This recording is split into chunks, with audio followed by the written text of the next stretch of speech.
Very good morning to you and welcome back from the holidays. We've been here waiting and doing our work whilst you were there enjoying. It's okay, we like it.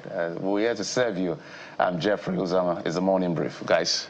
Indeed, if it feels like it's breaking, remember that seeds break before the bloom. Let's help you make meaning of whatever challenge it is. Good morning.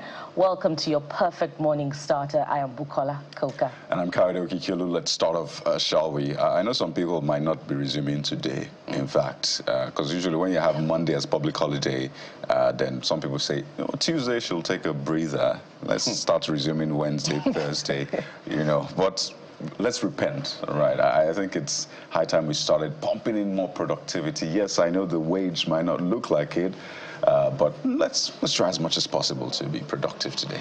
Well, speaking of productivity, the president has returned, but we had been told that he's been productive all the while, even when he was resting, and he would return after the Easter holiday. And we're glad to welcome him back to a lot of work, by the way. Plateau is begging for attention. Benue State is also begging for attention. The death toll, according to the government, has increased to over 70 in the last, even Quara, there are concerns of insecurity there as well. So the president has returned to a lot of work. All of these, you know, seem to be an indictment on, the work of security agents. As a matter of fact, there are reports that the attacks in Plateau State in the last couple of weeks happened close to an army division. Now, why there was no response from the army is, something that begs for questions, begs for answers to age-long questions. And speaking of approaches to tackling this, one thing that got my attention was that, back and forth, or if you like, the response of the Jigawa governor to the call on people to arm themselves, saying that it is a call to anarchy. But what is the response to this continuing attacks, mostly unprovoked, on the people of the North Central? That's perhaps our question of the day, guys, this morning. For me, I just want the president to show that he's compassionate to the people. And it's quite simple. There's a reason it's called positional leadership. There are different types of leadership. But when you talk about positional leadership, that's why somebody knows your name, empathizes with you, and all of that. The president should visit Benue State. Whether it's talking to the service chiefs or not, show up in Benue State. Show up in Plateau State, and maybe every other hotspot, because right now, those are actually the hotbeds. The president, to the best of my knowledge, has traveled for almost, maybe Bukola and Kayode, I don't know, I think it's about 40 times now, 30-something times since he became president. But I have not seen the president of the Federal Republic of Nigeria, President Bola Tinubu, visit anywhere in this country where there has been a carnage. Not Plateau, not Benue. When it happened in 2023, he did not show up. Even the incident that happened in Kaduna, accidental bombing, over 80 people died, he did not show up.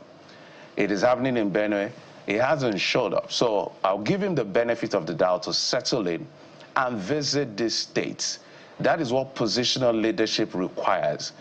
We cannot have a leadership that cannot show physical empathy beyond statements. So, Mr. President, welcome back from your working visit outside the country. Now that you're back, the people of Benue and Plateau need their president to show up in their states beyond statement and rallying army chiefs and security chiefs to say, I understand what you're going through.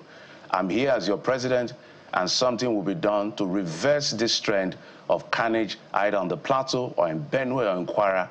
Anything short of that, it doesn't impress me whatever happens, because it's literally the same thing. Show up and show empathy, show compassion, that's all.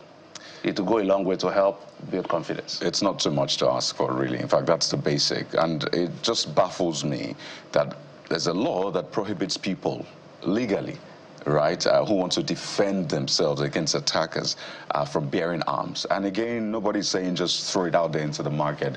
There are processes to these things before you buy an arm. Even in other climes, there's a process to it. So there's identification, there's proper psychological evaluation and all of that. So yes, let's follow that process, but ensure people who want to protect themselves are able to protect themselves. So it's mind-boggling to see that a law stops those people who want to defend themselves legally, law-abiding citizens, right? But then you have those who are criminally minded, bandits, terrorists have almost a free day when it comes to these arms. By the way, sophisticated arms and ammunitions. They have it as much as they want, and they cause as much damage, carnage as they want. So if that is what the law is doing, I think everybody should just look at that law and say it doesn't make sense. The law is meant to protect the law-abiding, not to protect the lawless. It's as simple as that. So all of the work being done, if it is not targeted towards that, and I'm talking everybody at all the levels, from the president, the executive, to the legislature, the judiciary, that is what we should be looking at to ensure that our laws actually protect the law-abiding and not the lawless. That's it, as simple as that. Okay, so what are we doing today on the program? First up, as we start out the program, we're going to talk about what is happening in our police cells, between our police officers as well as those in detention. Yesterday we talked about unlawful detention. We spoke to that young boy, Alabi Quadri, 17-year-old Alabi Quadri, who was unlawfully detained. Well, we invited the Commissioner of Police for his own right of reply and come and answer questions about the situation of this young man, as well as other sundry issues that has to do with detention, unlawful detention, and all those potpourri of things around police station and all of that. So the commissioner will be here to respond and also give us his own position as far as this case is concerned. And from there, we'll be heading to Benue State, where we check on the incessant attacks of communities, as the Chief Press Secretary to the Governor, Tezukula, joins us on the program to discuss efforts being made by the administration to end these killings. There's a whole lot more for you on the show, something to cheer you up, from the lady who passed her bar exam to, well, Diaspora Connect. We're pointing the spotlight on a Nigerian professional in the energy and cybersecurity sector, Temitayo Agemo Okuboyejo. It's going to be a very interesting half of the show where we just show you Nigerians doing great stuff. Some of them may get you emotional, but the point is to show you the great sides of our nation, Nigeria. All right, don't forget the email, CTV. Just the email will scroll on your screen. That's how you can connect with us as well. You can also hashtag CTV Morning Brief on X. That's a post on X. The WhatsApp number will be up and running. Perhaps we'll give you a question a day as we progress. But I think we'll get to the dailies. Let's begin from the Guardian newspaper. Yes, that's the number. You send messages and videos only. Messages and videos only. So that number, whatever it is that is your concern, if you want to say to the president, Daddy or yo, is okay. Just to be on the lighter side, by the way. Or whatever it is you want to send in terms of video and messages, please do well to send it to that number. I'll be here to amplify your voice. That's our responsibility right here on the program. Absolutely. So where do we start off this morning? Quite a number of things on the front pages, but let's show you what the Guardian has to say about the biggest stories. And I'm sure you won't be entirely surprised with the big story on the front page of the Guardian. I see, well, two of them actually, but let's start with that.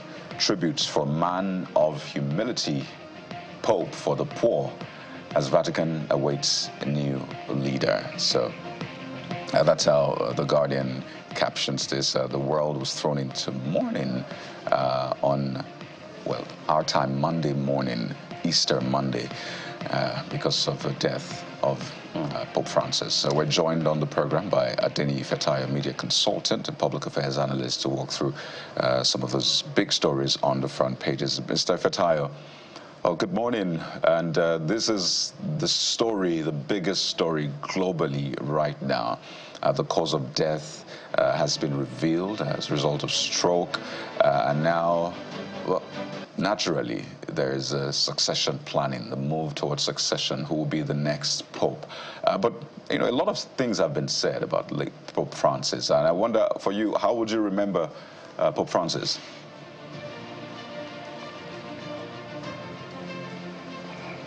Mr. Fetayo, if you can hear me, I'm asking how would you remember Pope Francis? Because I think he's a lot of things to different people. But for Africa, maybe Nigeria, I know former President Buhari and our President Bola Tinubu have released statements. But what is going to be for you? Yeah, Pope for me is a man of the people who always show concern about the downtrodden, the poor, asking for mercy, and he has done his bit, and he will be remembered for his message of hope, and for us to be our brother's keeper, to lift the downtrodden, and it's a global event anyway. And we just pray that God grant him eternal rest, and may his soul rest in peace. And for the Vatican, I know is another event to elect, or should I say select, who will be the next pope that will carry on debating from there. It is a mourning, and also when we remember what he stood for, we'll find hope, just like the guidance put it, for a man of humility and hope for the poor. So we just pray that the family, the entire family, the Christian community in general, not only Catholic, they find the fortitude to bear this loss. Well, the world is already talking about who will be or possibly be the next pope, and it just shows you how life is. Somehow the world finds a way to move on. But there's a big story that also concerns Nigeria. You see, manufacturers groan as alternative energy gulps 1.1 trillion naira in 1 year. It's a page 6 read. A lot of ones there, but a very expensive one. 1.1 trillion naira. Come on. But that's it on the front page of the Guardian newspaper. All right. Okay, maybe we'll go to the Abuja Inquirer.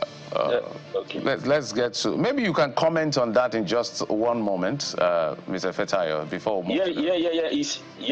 Yes, it's huge. When we are talking about alternative energy, to preserve the environment, to go green, and the thing is skyrocketing. Because of the import duty and etc. that the government is imposing, I think it's high time they look into that direction. Anything coming from that aspect, they can lower the tax at least. We know what manufacturer, what it does to Nigerian economy, so that they can breathe a little. Like I use Mr. President, I would say let the manufacturer breathe. Just on a lighter note anyway. All right, let's go to the Abuja Inquirer quickly. 2027 election is already a big conversation in 2025.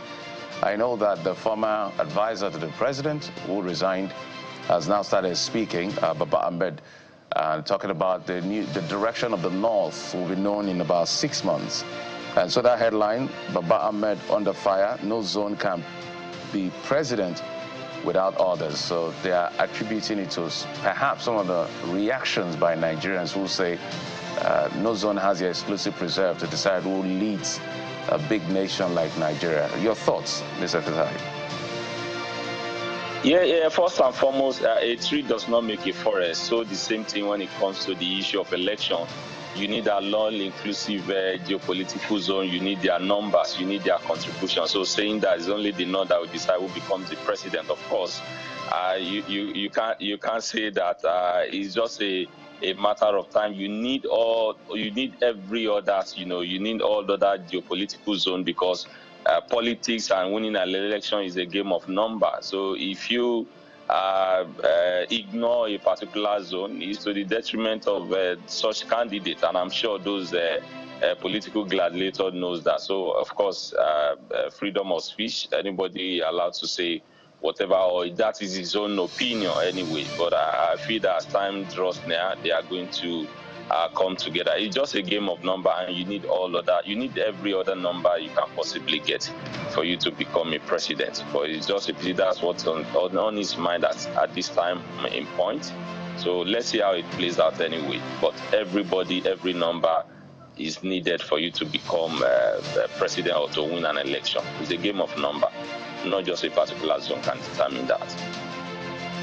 Well, while that is ongoing, there are more important issues that these political leaders are supposed to also be reflecting on, which is killings happening in the North Central and insecurity generally across the land.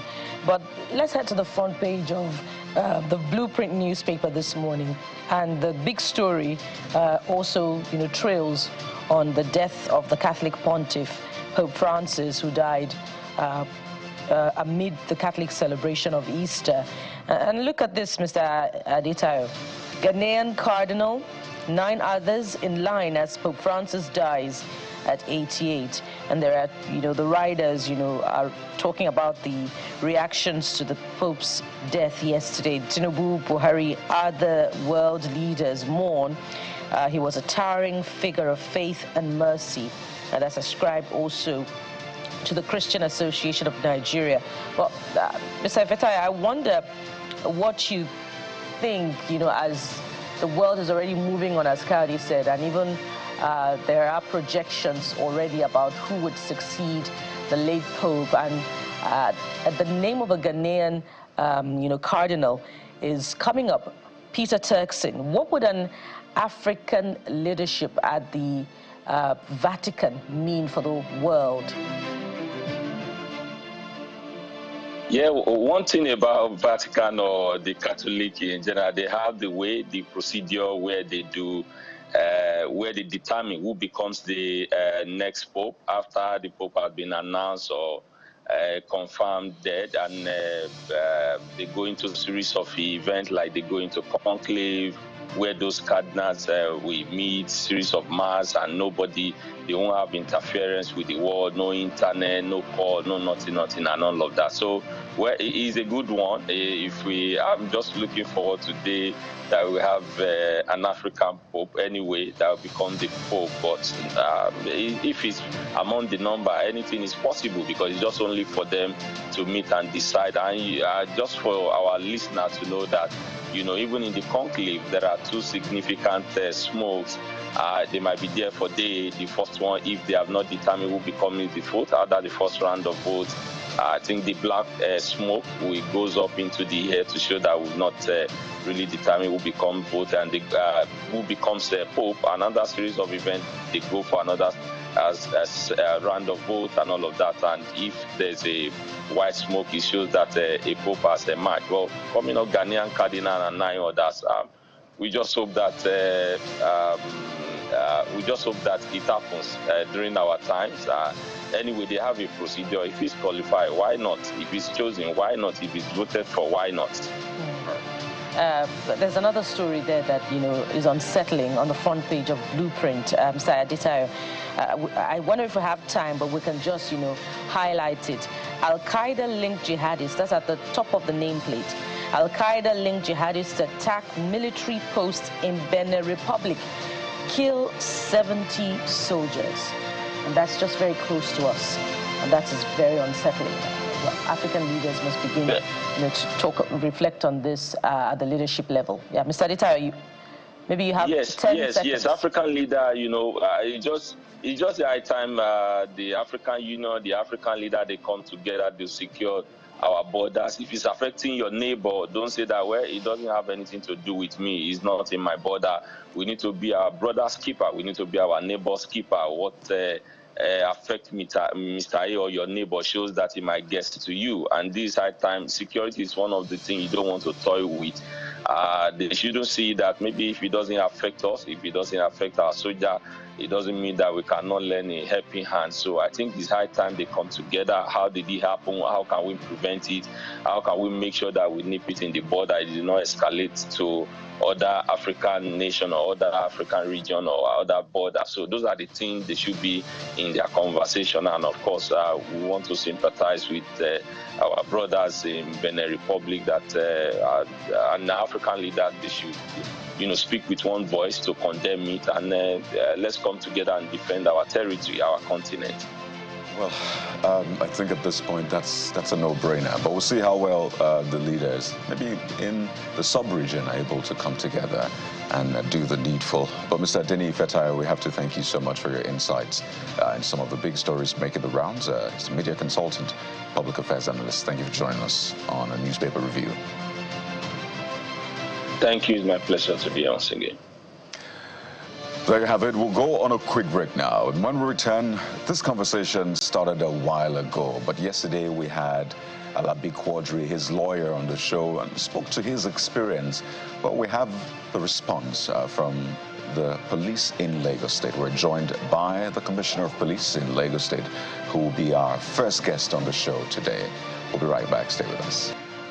All right, welcome back. Let's talk to the Commissioner of Police in Lagos State, Mr. Moshood Jimoh, joins us right here in our Lagos studio. CP, good to see you. Thank you so much for having me, and good morning, Nigerians. Well, we wish we had seen you under different circumstances, but you are a CP, so whatever situation and circumstance is okay by us.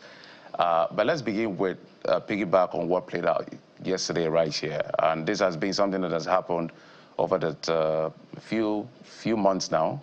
I'm talking about the issue of Quadri. And when that incident happened in court and he was discharged by the courts, and then eventually we had an invitation extended to his lawyer and himself. And when they got here, we began to probe some questions. And one of the things they showed to us, which I would like you to speak to, which is what made a lot of Nigerians angry with the police in that sense, that was the beginning, was the age of the boy. His lawyer showed us a document showing that he was born, I think, 29th of September, 2007. At least I know it's September. So technically he's not 18 yet, till September this year. So, but in responding to perhaps the lawyer and what played out in court, the police had said in their headline, replying what had happened, giving their chronicling the event to say he's 18 years. So let's clarify that first. We have the record from the lawyer saying he's 18. From your books, how did you, he's 17 rather, he's not up to 18. How did you get the information to say that the boy is 18 years old? Thank you so much. I want to, first of all, start saying I appreciated Channel Televisions and this program for giving me the opportunity to come and say my own side of the story, and that of, by extension, but that of the Lagos State Police Command. First of all, you are calling me out, and I say, okay, fine. As a commissioner of police that have the responsibility to serve the public in whatsoever medium that are being called out is fine. And that is to ensure that the police are approachable at every level and every angle. I would just commend you for that. Oh, yeah, thank you so much. So now to go into the questions, nothing is an offense under the law except what the law stated to be an offense. And the law stating the offense will say the procedures for which an offender should be handled, whether a minor, whether a juvenile, whether a young person, whether an adult. Is the procedural processes that differs. And now, if a minor commits an offense, there are processes for which such a minor should be handled. If you look at people that rob us in traffic, that rob people, innocent people on traffic, they are people of this age. The people that engage in gangsterism and cultism and start killing people are equally of this age. Except you are a victim of crime before you get to know what I'm trying to say. Even the fear of these young lads going around that they are minor is devastating for residents.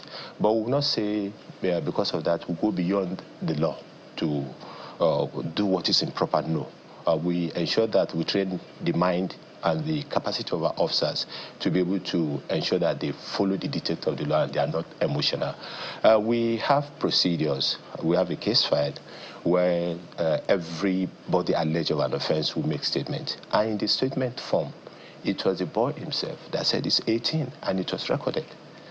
Because I've been to a police station before while going around, and I still went there yesterday to check the entry they have. So, and if you say you are 18, and possibly somebody is saying you are above 17, but not still 18. But for everybody, if you are in the 18th year, you go from 0 to 17, and you are above 17 going to 18, and you tell a policeman that you are 18, you'll be treated as such. So what we have in our record in the statement form that he failed, that Quadri failed, is 18 years. And it's on the basis of that we proceed with the investigation into the matter. So that is suffice to say that we have record to buttress our action.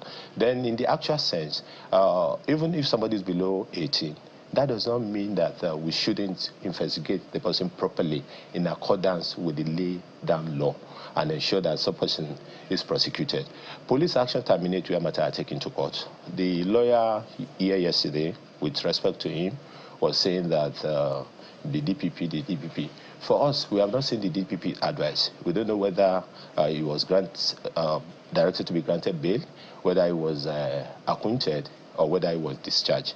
Because Thursday, that was out of court, was a work day.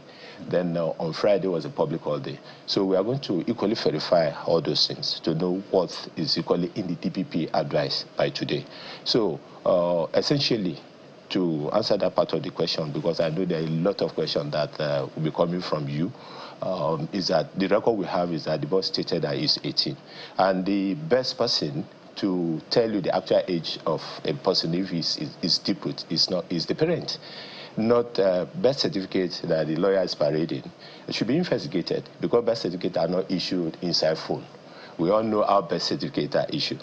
Even if it's affidavit of declaration of age, it's equally not issued inside phone. And nowadays, because of the AI, another infrastructure that is in but technology. CP, I'm sure I think you allow me to finish this. That's the technology. Anything can be doctored. So we need to see sorry, I do not intend to cut you. My sincere apologies. They went to court and presented document before a court of competent jurisdiction. So I'm presuming that this document that you say has to be verified was presented before the court.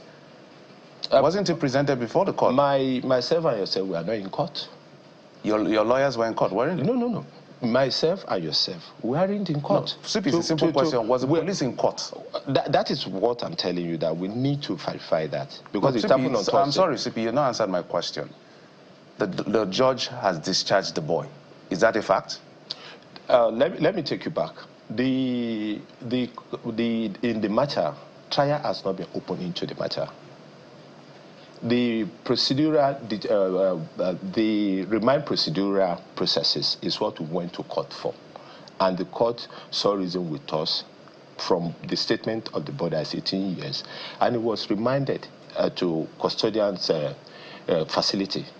And the matter is supposed to come up and open up for trial. So whatsoever that transpired there, the court may, in its wisdom, invite us and may not invite us. So it is when we find out those that we now know whether we are joining the matter or not.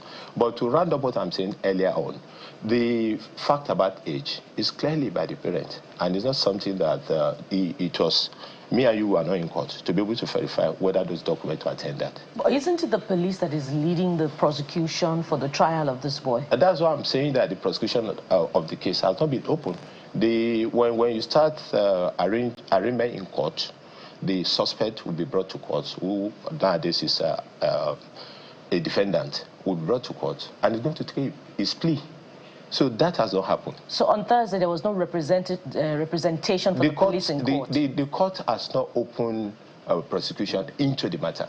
It's because we want to remind the person in custody to be able to go properly into the investigation of the matter. So the only because the offense are capital in nature, and that is why the advice of the DPP was sought in that regard. So the only legal representation in court on Thursday was for the boy? There was no legal representation for the police? We were not invited. You were not invited? Yes. Now, because of the circumstances surrounding the case as it has emerged yesterday following that conversation with the boy and his lawyer, one is one to ask if the boy was under duress when he presented himself to be 18 years old in his statement, because we've heard that time and again in police cases where statements are given under duress. When you talk about giving statement under duress, I think the issue of what is your name cannot be under duress.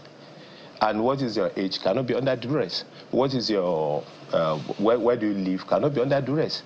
So those clearly being under duress or not is clearly out of it in stating what is your age, and what are the your biological history, or possibly what are your social history, and it has to do with the investigation. So what we have in the statement of the boy is 18 years, and it is on the basis of that those press releases emanating from us were issued. And I want to make bold to say clearly that the lawyer, you have to put pen on paper, because it's all lawyer that is saying whatever is saying on the television, which are complete falsehood. If you have any good case against us or against the DPO that you've been calling out, you put pen on paper. When you put pen on paper, and so far, this is what you have found out, all your allegations, then we investigate it. The Nigerian police force and its officers are subject to the public service rule. And the public service rule clearly stated what are misconduct and serious misconduct, which should be investigated before an officer is dealt with in an appropriate way. But when you now mix politics with crime, then it's quite clear that you have an ulterior motive. I won't want to mention any name, because from the beginning of the program, I watch it, is mentioning a presidential candidate. Do you want to tell me that if somebody is prominent with one presidential candidate or the other, or even as a police officer, if I'm prominent with the media, if I do any wrongdoing, I shouldn't be called to answer? You should be called to answer. So when you now turn it, because when the boy was eventually, whatsoever the DPP advice, we've not seen it, when he was asked to go, and the lawyer took him to that presidential candidate first. So the issue of crime is different. The issue of political partisanship is equally different. So you don't mix the two up, because we are not politicians, right, and we don't engage in politics. OCP, that's understandable, but he also brought him here.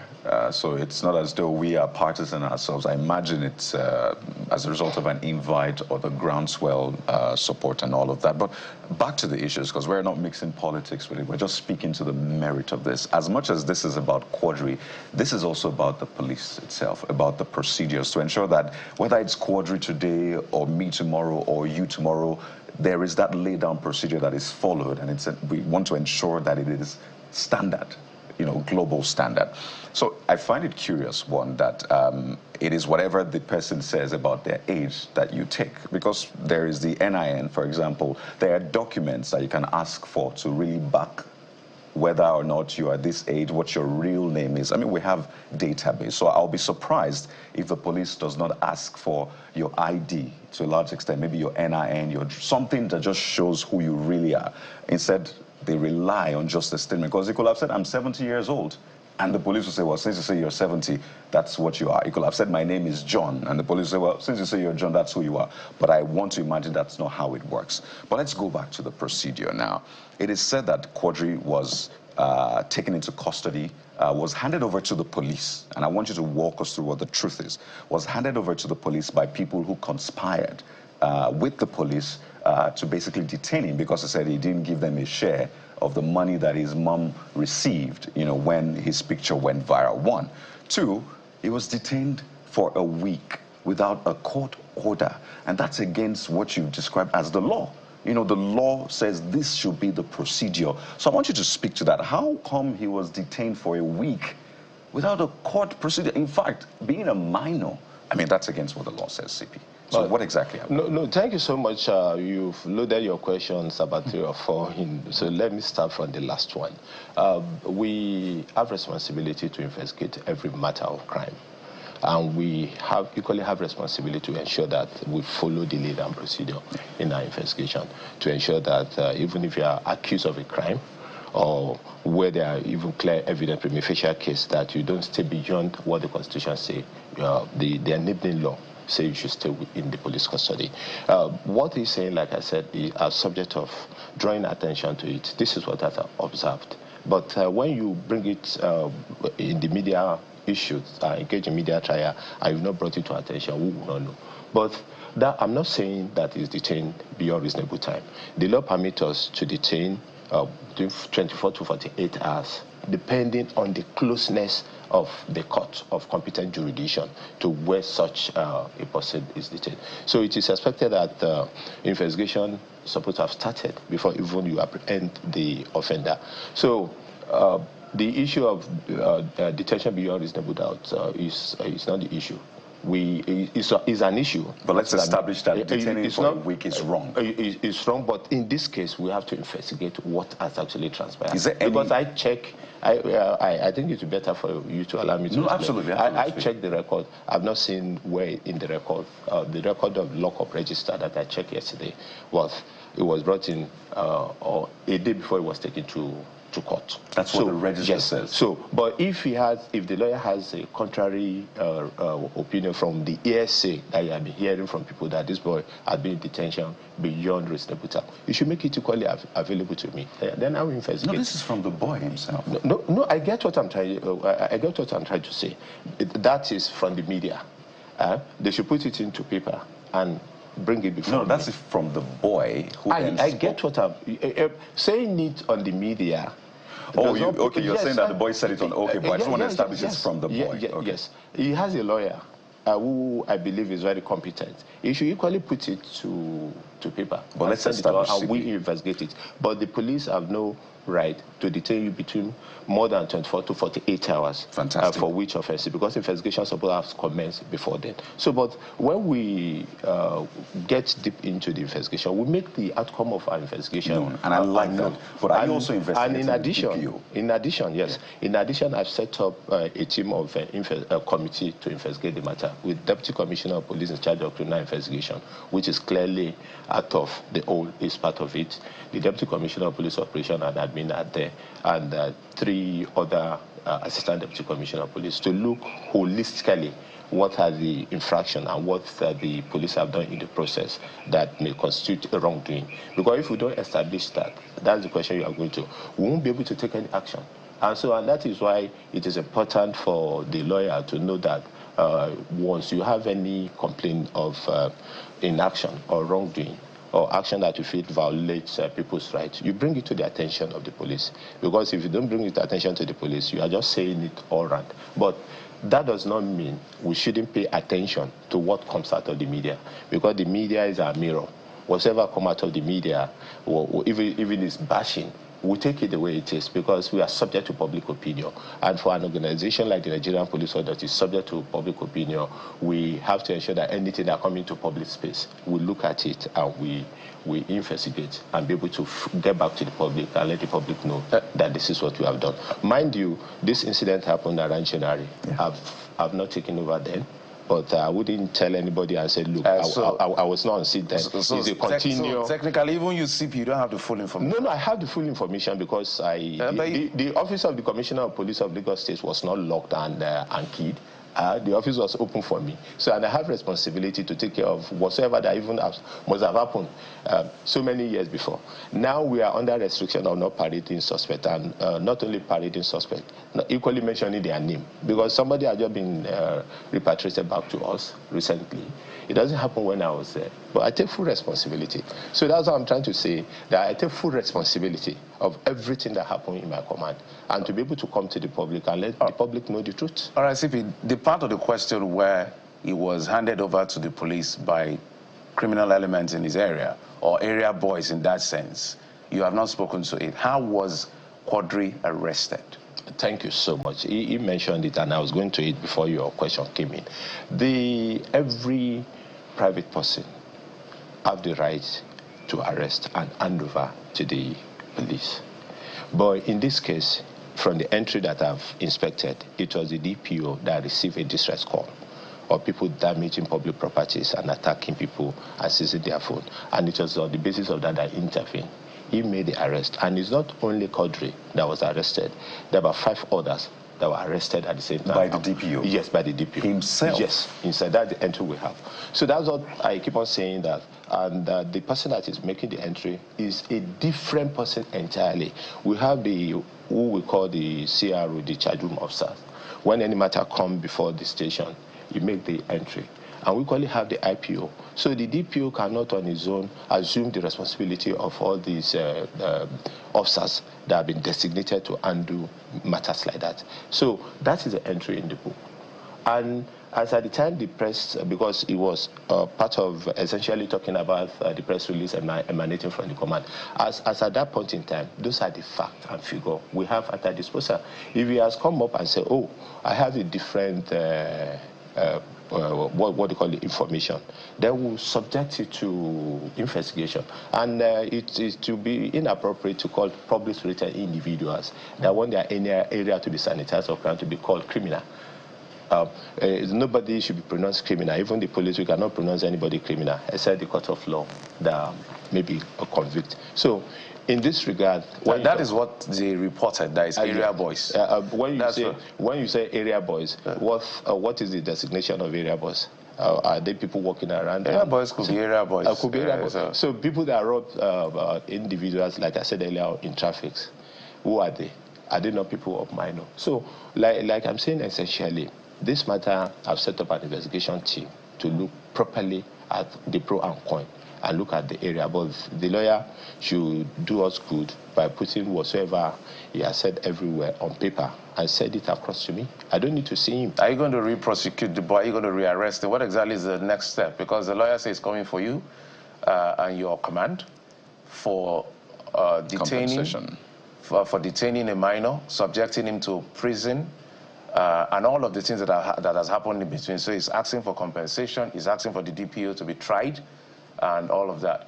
So that is his position. What is the position of the police? Thank you so much. I think if he has gone to court to file court processes against us, we have not been served, then it would be wrong for him to engage in media trial. If you know you have gotten to court and you have your trust in the court capacity to be able to deliver justice in the matter, I think it's a prejudice to steal the matter you have taken to court, to see come on national television to be talking about it. You will have allowed the court processes to be exhausted before you now begin to say what you are saying. Then on the issue of Quadri, as it said, minor.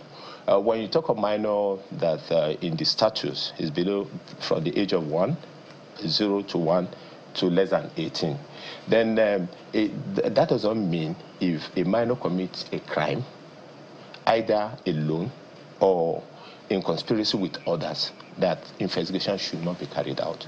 It is only the processes that should be followed will be differed.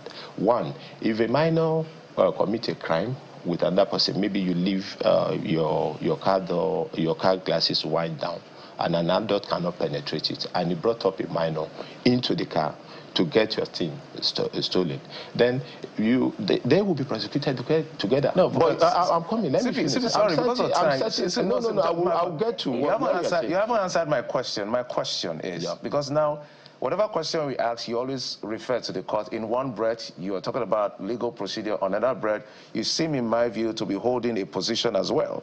So I want you to be clear on your own position. And my direct question to you, so that you're clear. Now that the judge is taking the boy to court, the court has discharged, and all the thing is asked for. Are you rearresting? Are you following this case again? Are you leaving this case so that my colleague can ask a question? Thank you so much. When you say discharge, the DPP advised, I said the boy should be released. We don't know whether the boy, the court have said the boy is acquitted or the boy is to be on bail. Until when we study that, before we know where we proceed. But being a minor in the matter does not mean that it shouldn't go to the process. It's just the procedure, because we have the remedial system. If a minor is convicted of an offense, you go through the remedial system, that you shouldn't be subject to the punishment until when he gets to the age where the punishment can be administered on him. But I want us to clear it very well. You said the boy will be 18 in September. From the official record from what you have on your phone, not what you have seen as what they call it is transparent and physical. But you just have a statement written by who is a semi-literate? Yes. Bukola? No. What of thousands and millions of Nigerians that cannot read and write? They are there. Don't they commit crime? Don't police investigate them? So it's not an issue of being semi-literate. What I'm trying to say is that the position of the law will be followed in all ramifications. I will be transparent about it to get the public informed of what we have done. But the minor is categorized. Between the age of 1 and 7, after 7 years, you have criminal liability. and the way you should be handled should be different. Between the age of that's 7 and 12, we call it criminal liability. But even if you have criminal liability, anyone who is under 18 remains, underage, and should they be categorized in the same correctional facility as those who are adults? And that was one of the issues that the lawyer brought to the fore yesterday. That's on the one hand. On the other hand, the lawyer also spoke to, and I believe Quadri also spoke to how he was arrested, that he was coming back from work. You say the DPO himself arrested him, but Quadri said he was nabbed by those who had been persecuting him and asking for their own share of the money. And he was handed over to the police by those people. So I'm wondering if they gave you correct information that indeed it was the DPO that arrested him himself. Those two issues. And finally, I'd like you to speak to the DPP's advice that Quadri has no case to answer.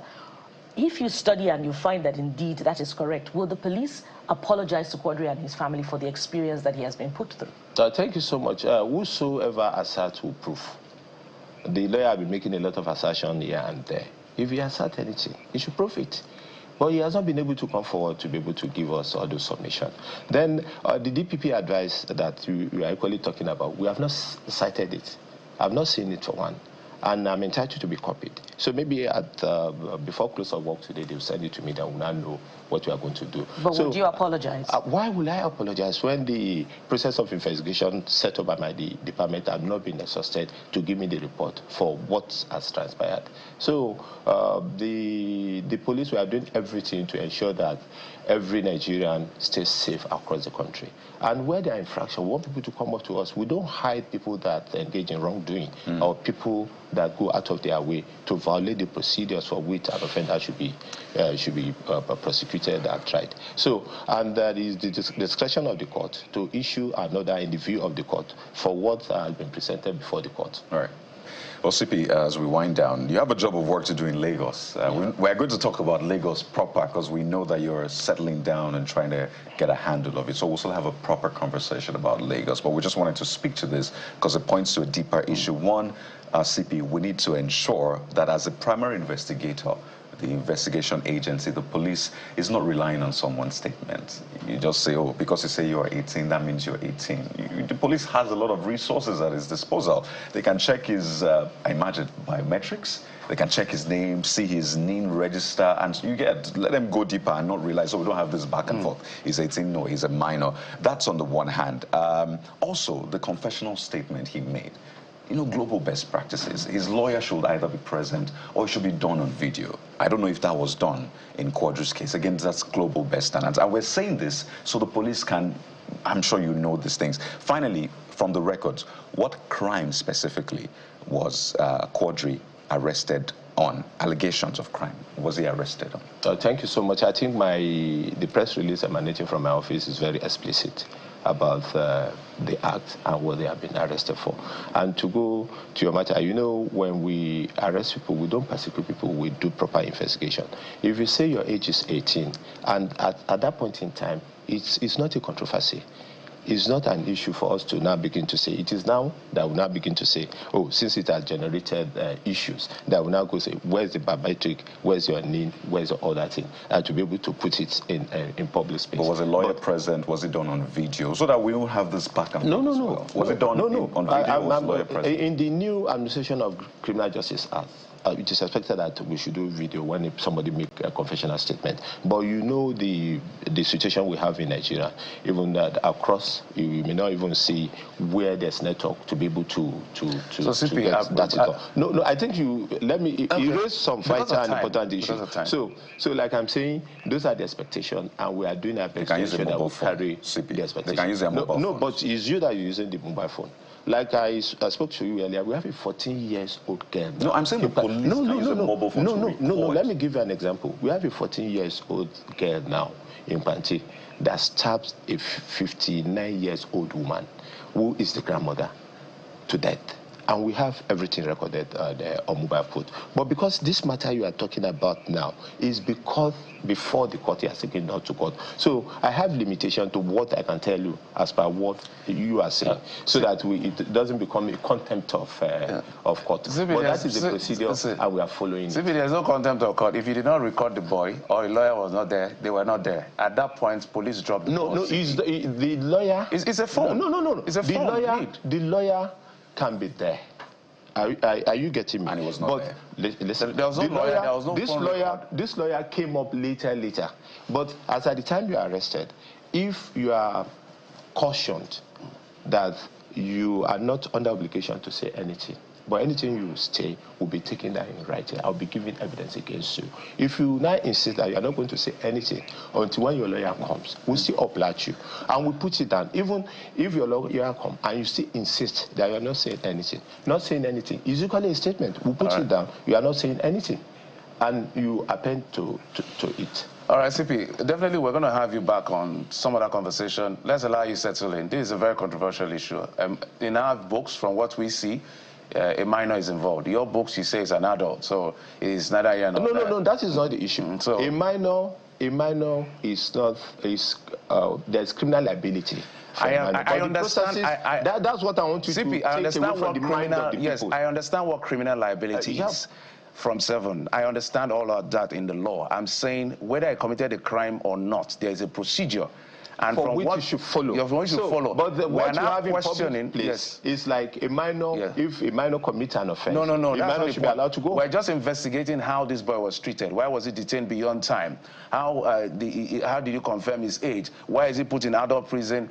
All of those issues. Those are left for those the correctional service to be able to answer, and not left for not the police. The police.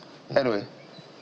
Moshood Jimo, Commissioner of Police, Lagos State, we must thank you for coming, and we hope we can have this interaction as many times as possible for the good of Lagos. Definitely. Anytime you want me, I'll be here for you. You have made that promise. I'll hold you to it, there's no problem. Thank you so much, and thank you, Nigerians. All right. We'll take a quick break. When we come back, we'll switch gear to another conversation. We'll head to what has been happening in terms of the security situation of our country, especially Benue and Plateau. But today we'll be talking to somebody from the government in Benue State as to what has played out in the last few days. Join us again.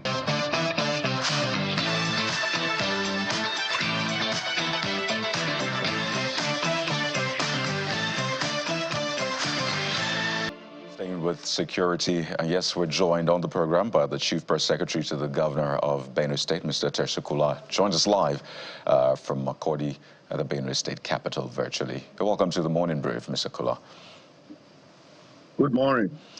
Well, the situation in Benue almost mirrors what's playing out in Plateau State. We've asked time and again what exactly is going on, but there's since been an update.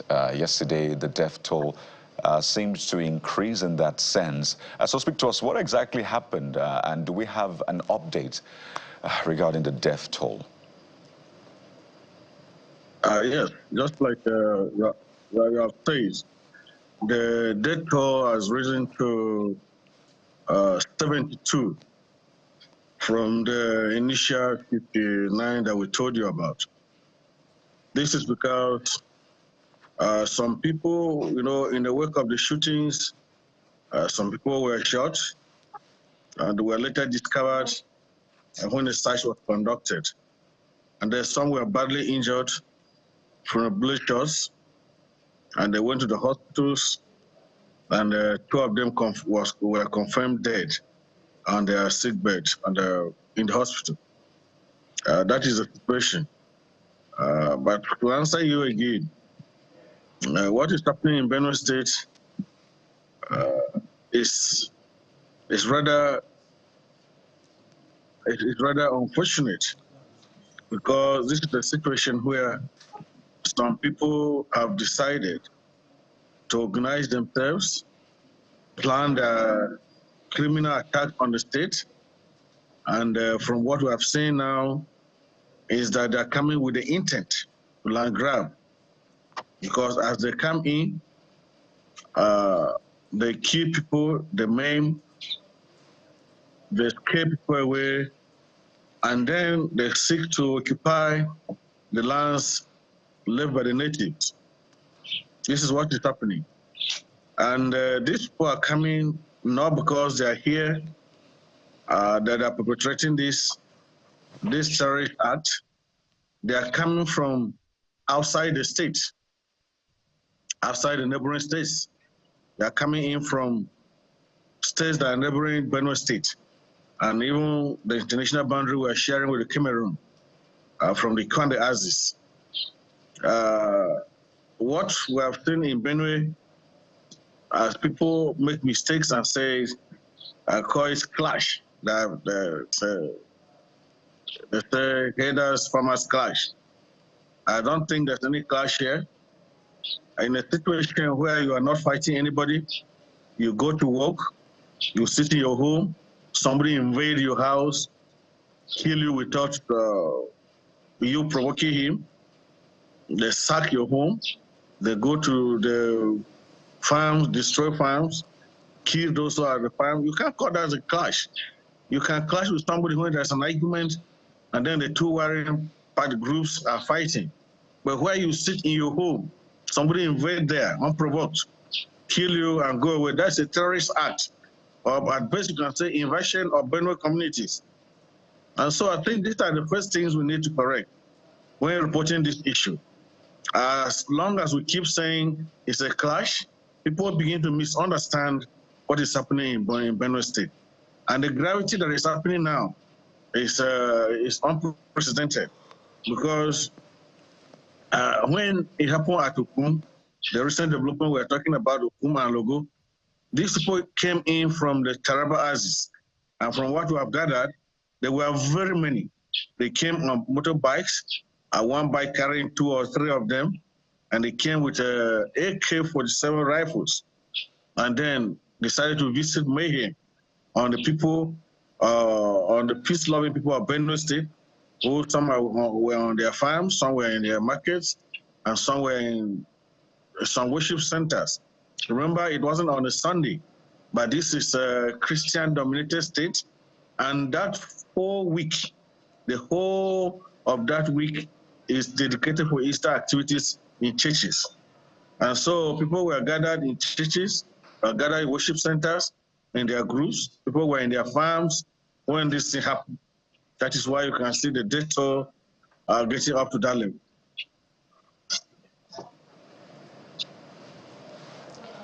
Well, I'm curious, and we cannot ask this question enough about who these people really are.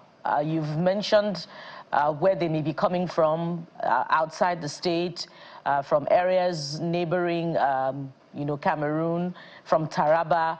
But who are these people who are perpetrating these attacks and causing mayhem?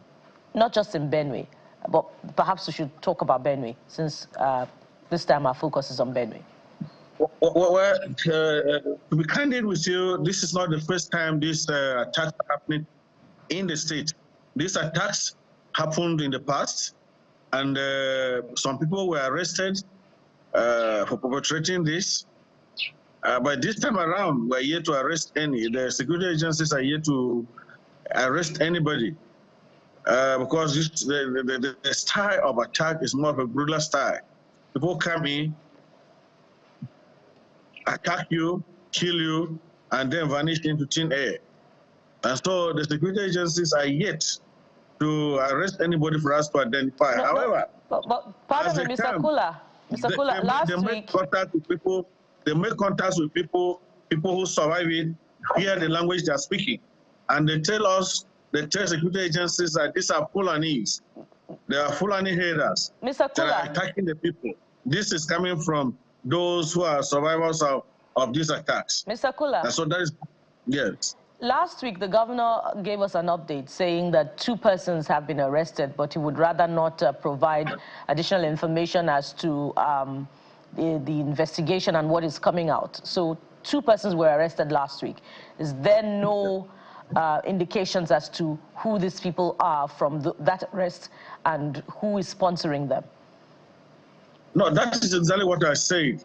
Because if people are arrested and details are not made, to me, I wouldn't want to say much about it, because until the security agencies who arrested these people come out to speak about their identity. It is not within my powers to begin to say this is the person, that is the person. And of course, they have been arrested, they are kept with the security agencies, and until they make a public statement about it, or until they bring the records to the governor, that is when at the level of government we're going to talk about. But I told you that there are survivors in this attack, and the survivors are able to give us information about who the suspect these people are. As they come, they speak a language. As they come, you look at them, and you know this is the word they're carrying here and there. And I can conveniently tell you that these are haters. These are haters that have constructed themselves into a gang or maybe a terrorist group to cause this mayhem in Benue State. Mr. Kula, I'm happy you've mentioned that because it's difficult to agree or accept. The issue we're dealing with is an age-long problem. It didn't start even during the time of Governor Aliyah. It's predated him. So as a government, what is the position of government as to the identity of the people? I'm asking that because if it's an age-long problem, I can't imagine suffering attacks for 10 years, 15 years, or whatever number of years this is. And until now, I'm still speculating. That is not acceptable. That is like playing with the lives of people. So as a government, what is your position on who is doing this? Because it's not about this incident. It may still happen again, and we'll go around this cycle again. They are saying it's headers, they're saying it's full, and it doesn't look like we're serious people.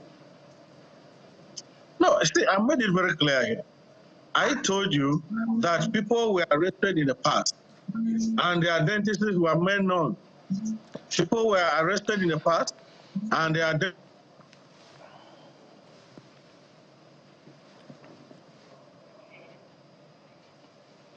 Oh dear. We hope we can reconnect with Mr. Kula.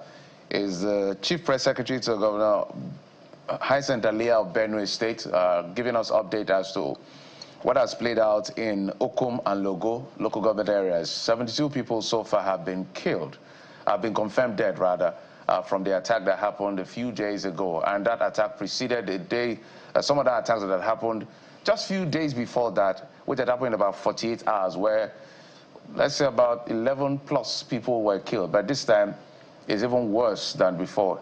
About 72 people now confirmed dead. Let's see whether Mr. Kula, if you can hear us now. All right. So guys, what I wanted to find out from him, because you know these are human lives at the end of the day we're discussing here. I always say these are mothers, these are fathers, these are children.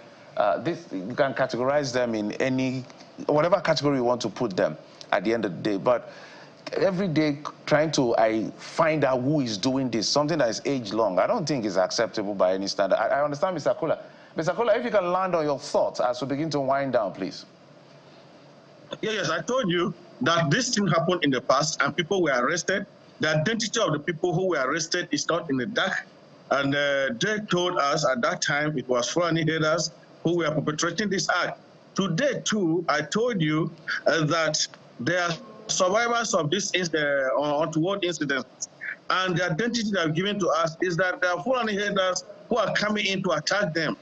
But this is from the survivors of this incident. And then by the time the security agencies who were able to arrest at least 2 people for now come out to give us information exactly of who these people are, or rather to confirm the fear or the suspicion of the survivor, then we'll be able to categorically state who these people are. And for now, I tell you that the survivor has told us that these are Fulani haters. They are not just haters, they are Fulani haters. They are not indigenous of Benue, but are coming in from outside the state to cause terrorist act here and land grab. And sometimes when they are well repaired by the security agencies, they go back to where they come from. You know, it's sometimes mind-boggling when you hear the different narratives that trail the attacks. I've since heard different things, really, and I think the question is simple for everyone. Who is responsible? 3 arrests have been made, at least, as at the last count. What more do we know about these arrests? Perhaps you might want to give us an update on the one hand. On the other hand is this narrative. I saw recently, I think someone in your party, the APC, saying that, well, some of these attacks are to undermine President Bola Tinubu's administration, both the attacks in Plateau and Benue, the killings, I should say. I wonder if you share that sentiment, really, to undermine President Bola Tinubu's administration, and are you expecting his visit now that he is back in the country?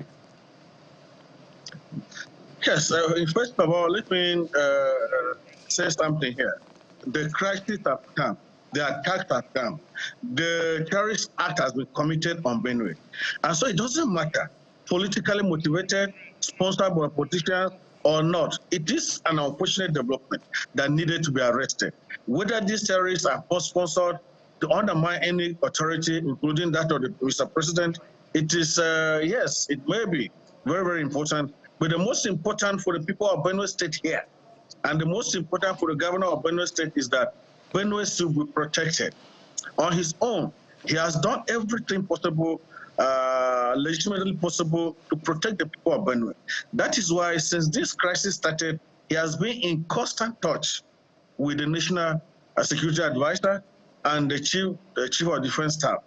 Chief of Defense Staff sent some persons here, a team here that came comprising of some retired generals and the serving generals to come here and investigate and interact with people to know the real situation on ground. But like the governor said earlier, yesterday he spoke to the media and said it is obvious that the national presence, the national security presence that is here has been well overstretched. And so we need more people on ground. Already, from his efforts, civil protection guards were launched. Civil protection guard was launched here. 100 car trucks were given to them. 600 motorbikes were given to them. Communication gadgets were given to them as well. And this is to complement the efforts of the conventional security agencies that are on ground fighting this. However, these people, the security agencies, are being overstretched. And you and I know that there's a limit to which these civil protection guards can bear arms to be able to go directly and confront these marauders and arrest some of them. And so the governor has thought. And then today, again, because of his efforts, the National Security Advisor is expected into the state any moment from 10 a.m., where he will interact with people, and then by the time he go back, he will probably brief the president. And the governor will get to the president, and then we'll seek some solutions. Well, we're following the situation to see what comes out of the arrests that have been made, and we hope that you give us the updates as well as the security operatives as they come in. We'll be speaking with the Chief Press Secretary to Governor Aliyah of Benue State, Mr. Teshukula. Thank you once again. You're welcome. Thank you much.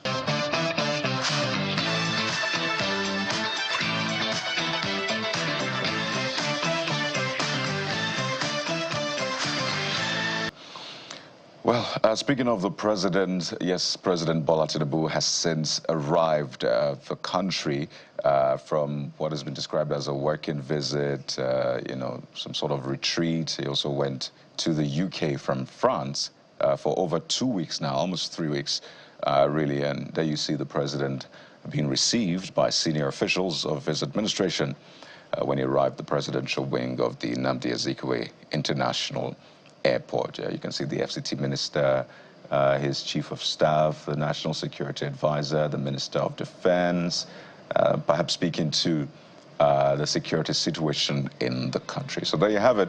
The president is back in the country. Well, his aides, the president has said he's been engaging in, you know, the work of presidency, of being a president remotely in that sense. And them saying nothing to worry about. But the big question, Bukola, now is, what next? now that the president is back, seeing these attacks on the plateau and in Benue State? I think that's a question naturally on the lips of Nigerians. Well, the president already has his work cut out for him. Listening to Mr. Kula, he talked about an inadequacy in, response measures that will deter these marauders from attacking these communities. That speaks to, what's the number of security formations in terms of policing that is available to these communities. So we will be asking Mr. President, through the Inspector General of Police, what security formations in terms of police forces are available to these people in Benue State and indeed in Plateau State. He talked also about, the formation guards that were put in place by the state governor. We might also want to ask, if we had enough time, Mr. Kula, what the governor is doing in that regard. Many have said that we must also begin to consider community policing. And there have been variations of it even before the legislation. So why is this also inadequate to tackling these issues? Mr. President, we should be having conversations with the chief security officers of these states as he has arrived. And we should be seeing better policing of these communities in the future. So, that's it with the president. Again, we're keeping tabs to see what changes, what more will be done. But let's show you some other trending issues aside the president's arrival. Pastor Quadri has also been trending. It's currently trending about some of the statements he made. First, Pastor Tunde Bakare trended with the State of the Nation address. Now, Pastor Quadri, he made some statements about different things, but basically Nigeria as a nation, made some comparisons, talked about how some people are programmed on social media to hate their country, which is self-hatred. He also made that comparison, talked about some working 2-3 jobs in other climes in Nigeria. You just stick to one. So let's take a listen to part of what he said. This is not the full thing, but a part of what he said and some of the reactions. And I have found a group of people, and people have been programmed on social media to hate their country, which is self-hatred. I was in America. I sat down with some Nigerians, and they started. I told them, I said, listen, before you continue, Nigeria, a person will graduate as a medical doctor and spend 500,000 throughout to become a doctor. Throughout. I said in America, and they're working in Johns Hopkins. Go and ask them how much. You graduate from Johns Hopkins, you graduate from Harvard as a doctor, and you spend $2,000. Are you okay? Do you know how much money you spend? Nigerians are ungrateful. They will go through everything, education. How much do they spend there? Go there. I said, look, you will see a Nigerian, if they tell him in Nigeria to do 2 jobs, he will cost your life out. He will come to America, wake up in the morning, do first job, do second job, do Uber, and do everything he's doing. I said, if they put the fraction of this energy they put here in their country, they will have blown. They kept quiet. Very controversial, very controversial. But take a look at what Nigerians are saying. Minty Guy has the first comment here. It says, the value of a thing is determined by the perception you have about it. Your perception about Nigeria will determine what you get from it. So this just says, I choose to see positivity. God bless Nigeria. I mean, Muse, Pastor P has a point. However, doing 2 jobs in Nigeria where one job stresses you out, 9 to 5 will turn to 7 to 10. The truth is that they don't make it easy for workers to do multiple jobs. Companies are users. I guess what is going on here is he has a point, but how he communicated it is the issue here. And of course, Nigerians will naturally react to when you say they are not grateful. Sometimes these comparisons can be tricky because I can botch a few things he said. I can also support a few things he said, but Nigerians, it's up to them. Let's go to this Portable and Speed Darlington in Darlington. In the boxing ring. That was quite a battle. So that's okay. Let's call both of them artists, because Speed Darlington is also an artist in that sense and also a content creator. But I'm sure you know Portable. So they had this match. This is the second that Mr. Portable is participating in, and is an undisputed champion.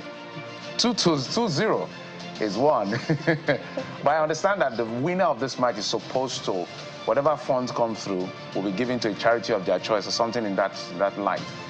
But anyway, the point is that Speed Darlington lost that match. to Portable. So let's go to the comments. Sarafa Demola Yusuf says, I think Portable probably needs some serious coaching. He can make more money in boxing than in music. Speed Darlington is not a fighter. From what I've seen, some ladies I know...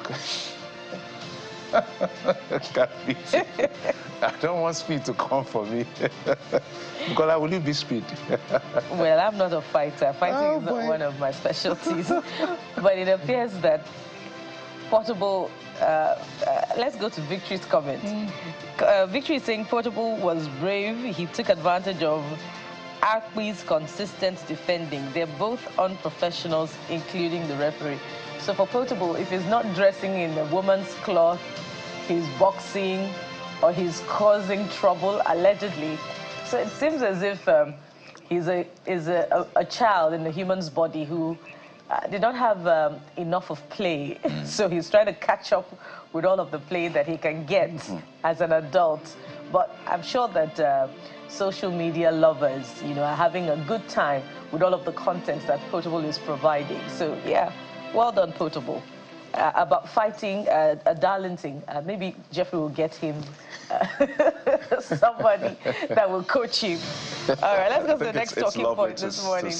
I think it's lovely to see Portable also using his energy in the right way, rather than being arrested here and there, having run-ins with the authorities. So I think it's great to see.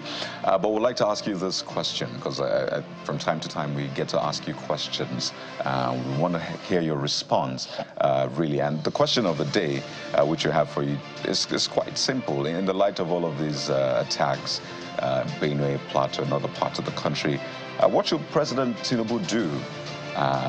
By extension, what should government do about this? President is back. There's a government in charge. What should be done? So that is the WhatsApp number. Let us know what you think. What are the options? Some have suggested tweaking the laws to ensure that people arm themselves and all of that. Let us know what you think should be done, and we'll take your comments. But we'll go on a quick break now. When we return, we have more for you on the show. Stay with us.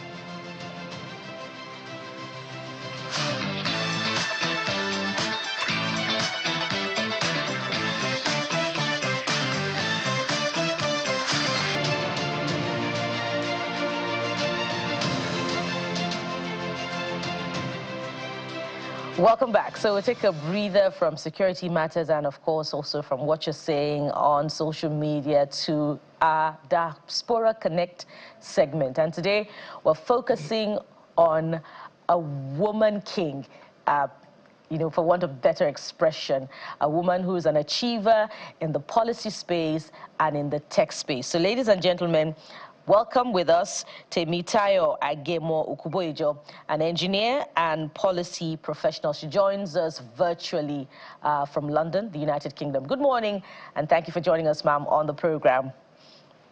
Good morning, and thank you for having me. So I'm going to start by saying that I'm angry on behalf of Nigerians for us to have a colossus like you who is in the diaspora, where we would rather need you to be doing all of those great things that you're doing back here in Nigeria. Your CV says you have degrees in engineering, public administration from prestigious institutions like Heriot-Watt University, London School of Economics, and career spanning the energy sector. Wow.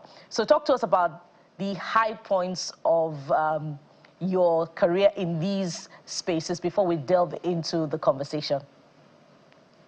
Oh, high points. First off, let me apologize. I'm sorry. Please don't be angry.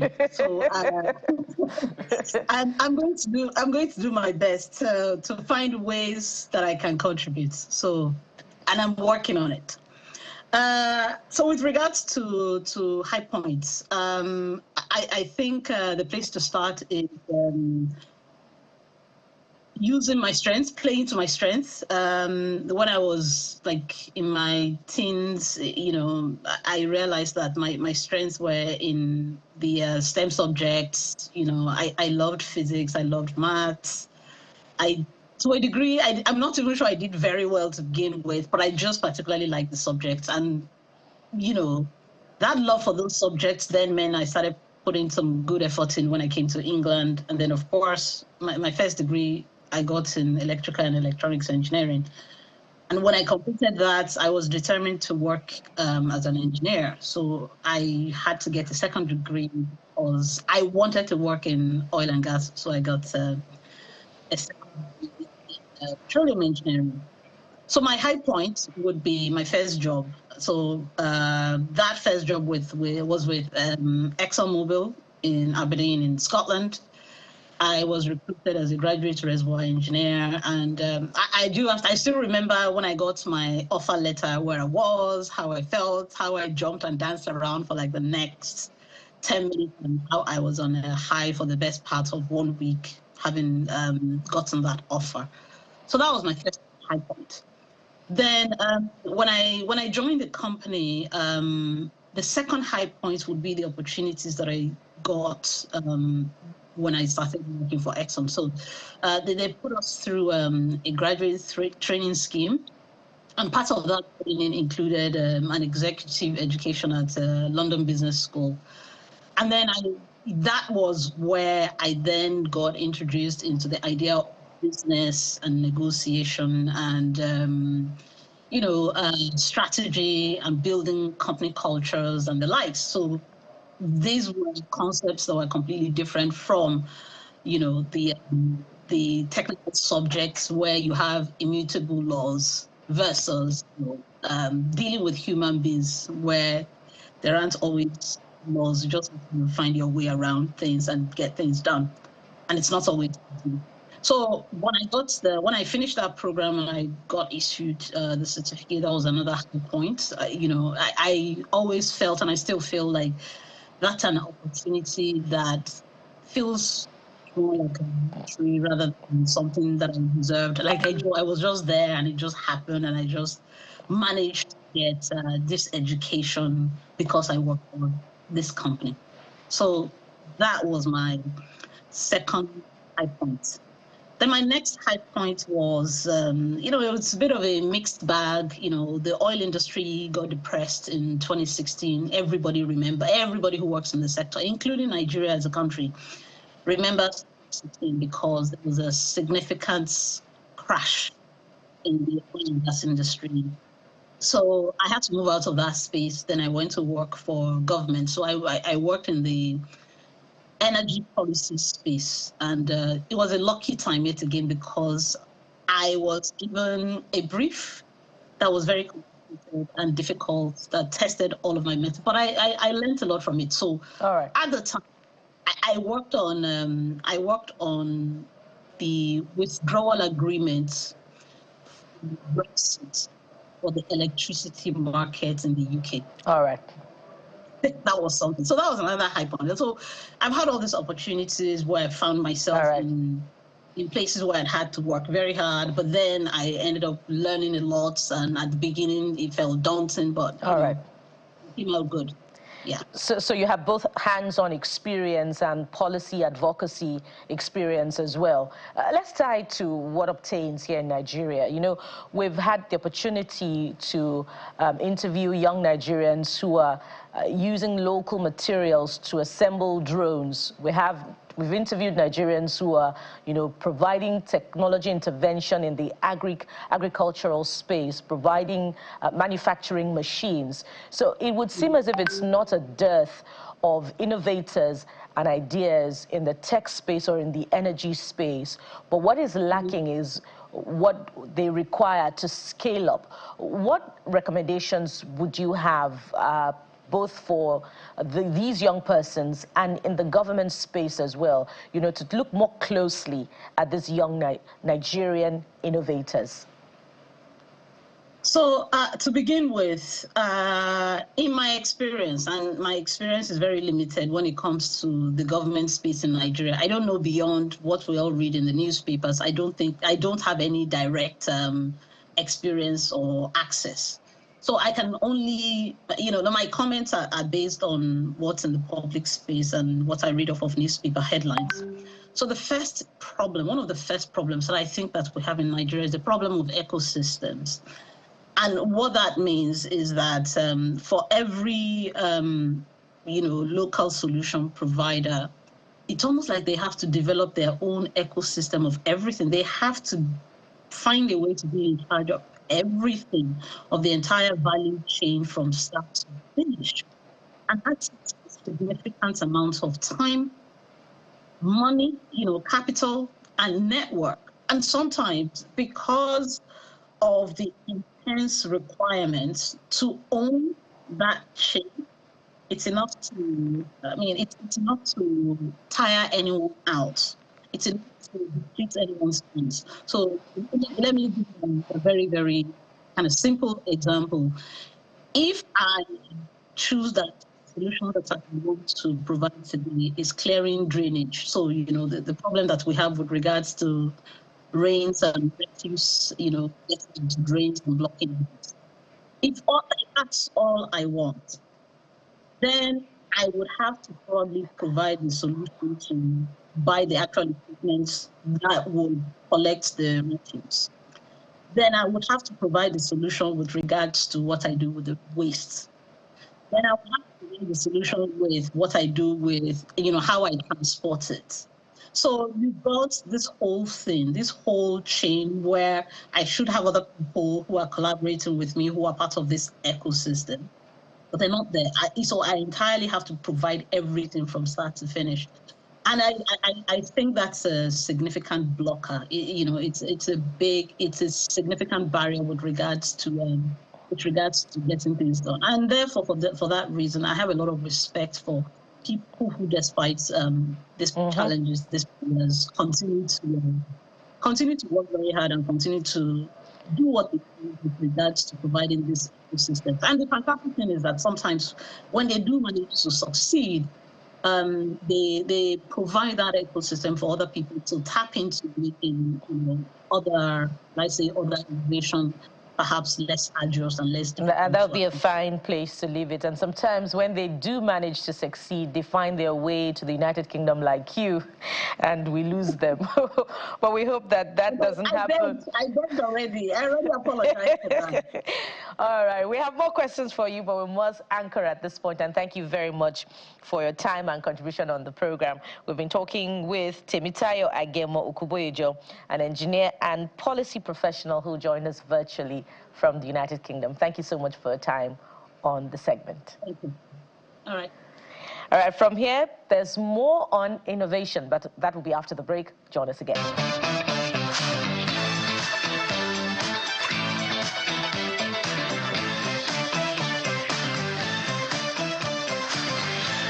Welcome back. Let's talk to the founder of Nextbond, Ademola Abbas, joining us virtually from the United Kingdom. Abbas, thank you so much for coming on the program. Thank you for having me.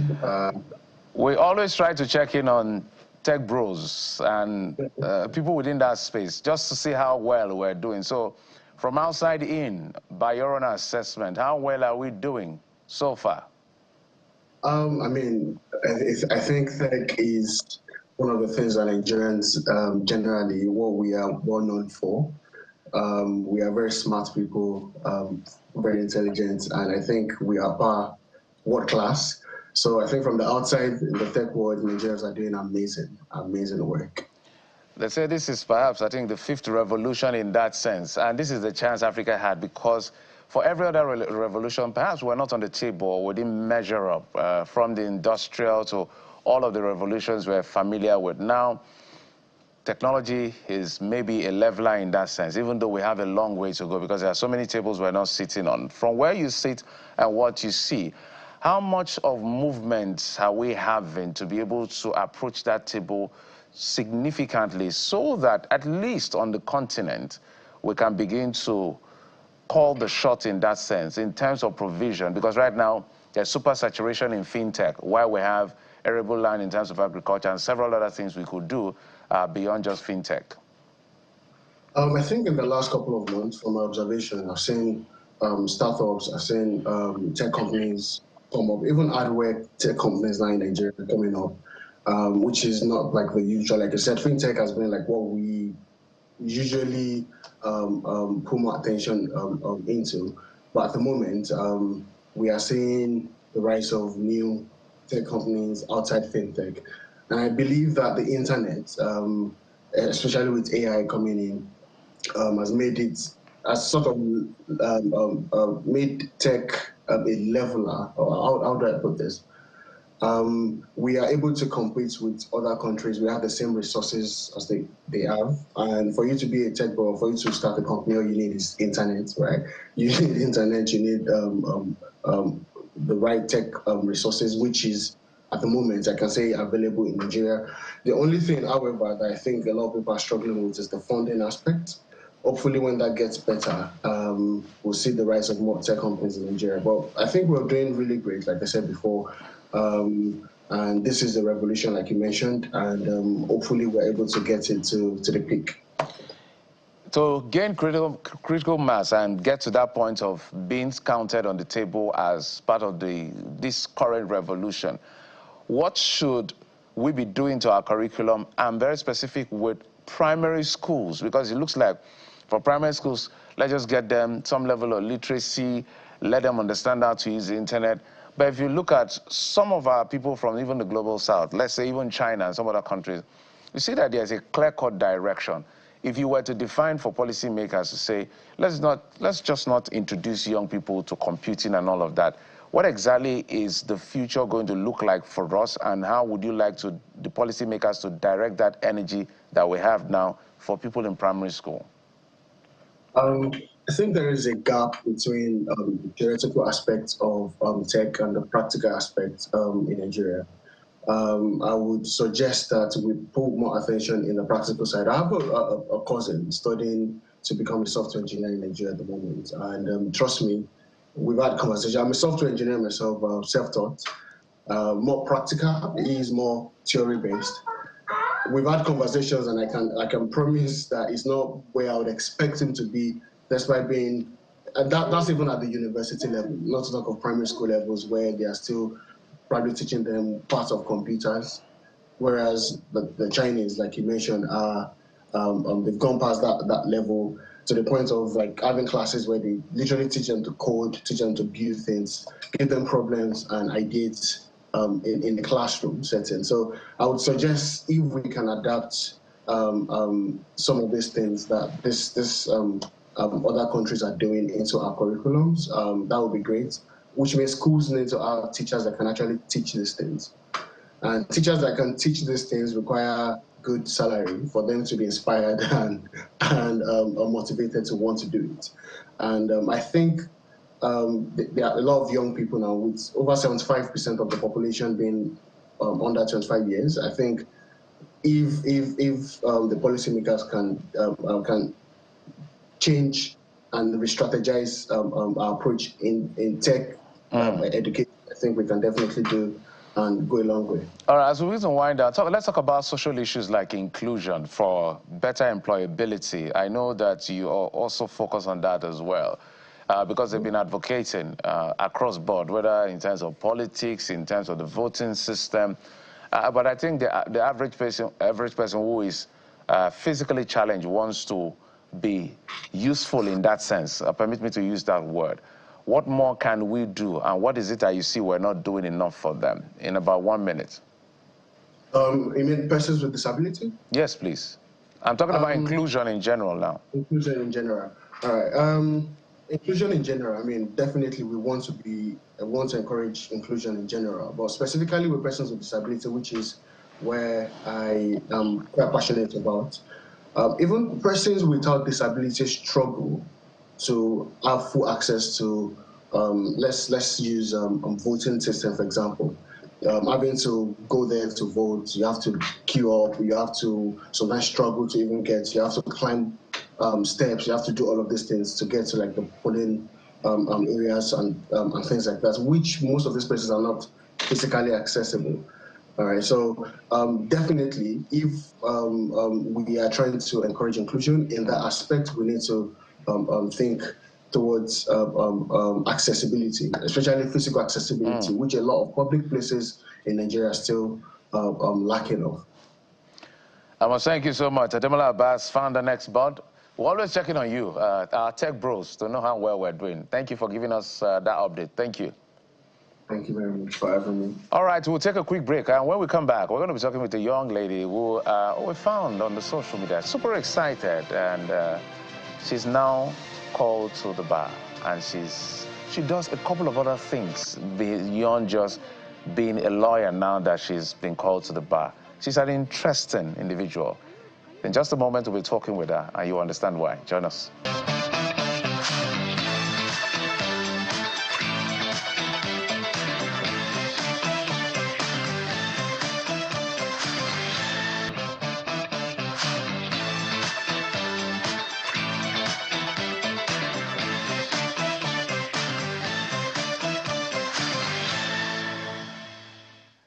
Emanuela Owen joins us right now on the show. She's been trending for some days now after she put out a video where she was celebrating her exam success. She passed her law school exam, and you know, you should see the celebration. Emanuela, good morning and welcome to the Morning Brief.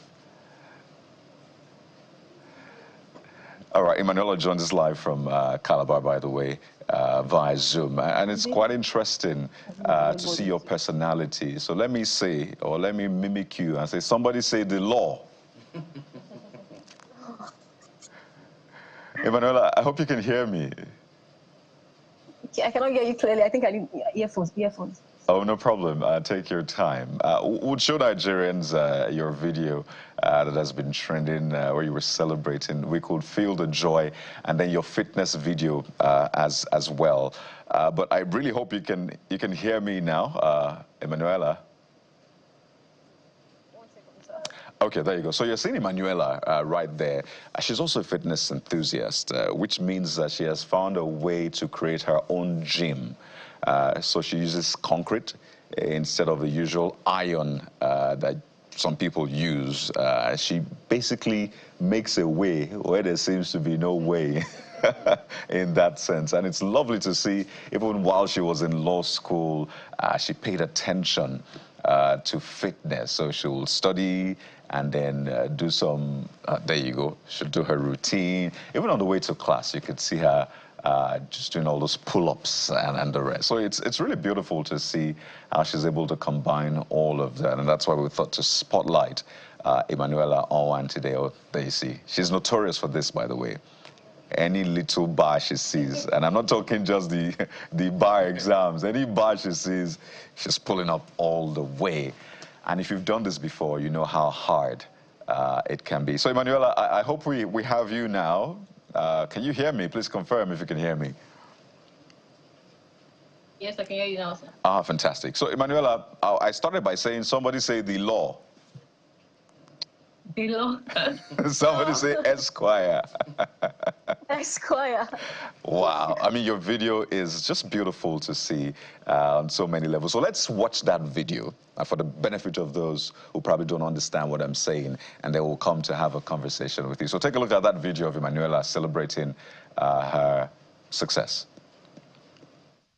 Mommy say Esquire. Esquire. Mama say the law. The law. Maria say the bar. The bar. Mommy say the law. The law. Daddy say Esquire. Esquire. My lord. Any objection? Objection, my lord. Mommy say court. Court. Maria say order. Order.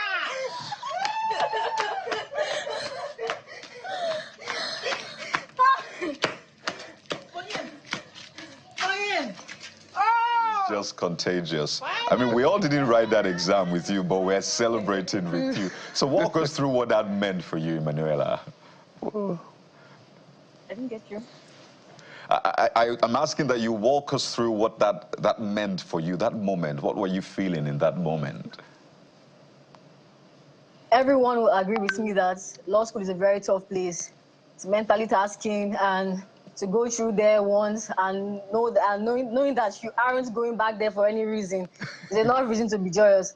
As a matter of fact, a lot of people think that I graduated with the first class. I mean, I get calls saying, did you graduate with the first class? Well, I'm like, no. If I'm being honest, and if I'm being very honest, and as a matter of fact, I did not graduate with the first class. Neither did I graduate with the second class upper. I graduated with the second class lower. And I tell everyone that even if I graduated with a pass, I would have celebrated just the same way I celebrated some days ago, because going to law school and knowing that you're not going back there is just everything. Is everything. Ooh, so somebody say the law. I really understand now. I really understand, that joy. It's quite beautiful to see, just going through your social media, seeing your love for bars in that sense. So you passed your final bar exam, but you're also a fitness enthusiast. Emanuela, what exactly is going on? What is this your love for the bar? Walk us through that, your love for the other bar as well, Emanuela. Okay. So fitness is everything to me. It's everything to me. I found fitness as a joke. I went to the gym one day just as an escort for my neighbor and my elder sister. And I went there one day and I loved it so much. I saw that I watched videos to like get myself abreast with what the whole fitness issue was about. Then I saw ladies doing pull-ups and I loved it. And I tried. I started learning how to do the pull-ups. I started practicing, and I saw that pull-ups made me feel really good. Fitness in general, fitness is everything. Like everyone needs fitness in their lives. Fitness changed my life. Fitness helped me through law school. Like if someone should ask me how I went through law school, I would say work out, work hard, and work out again. I mean, with God at the center of it all. But work out, guys, work out. There's lots of PR about law school that when you go there, it should be just your books, your books, your books. But I tell you, if you include fitness to eat, I'm a fitness advocate, so I'm sorry. If you include fitness to eat, you will succeed. I tell on my social media, I was saying, to pass the bar, you have to pull the bar. So guys, if you don't know how to do pull-ups, go and do it. You pass the bar. I love that you have to pull the bar. But we must talk about this video, Emanuela, because you found a way. I said earlier, where there seemed to be no way. You have built your own gym, homemade entirely with concrete. This is beautiful. What is the drive here? Are you also thinking of opening this up to people who probably can afford the expensive, gym subscription? What is the dream?